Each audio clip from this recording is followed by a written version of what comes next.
So, nanalo daw yung ating Gilas Pilipinas 3x3 under 23 against sa Chinese Taipei. Well, yun na yun.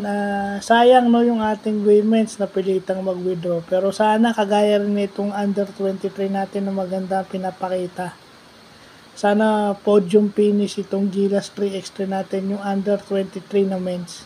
So congratulations sa players at sa coach nito. Si Ronnie Magsanok ata ang coach nito at punong abala rito. So congratulations at sana podium finish kayo nitong 2023 Hangzhou Asian Games. So yun lang. Yun na nga di ba? Kung may preparation na maganda at saka mayroong players na for the pool, di ba? Na asikaso, maganda ang ipapakita. Kasi dapat alam na, yun yung hirap sa atin eh. Dapat alam natin yung culture at kung paano mag-deal administratively yung mga organizers. So, dyan papasok yung sports management.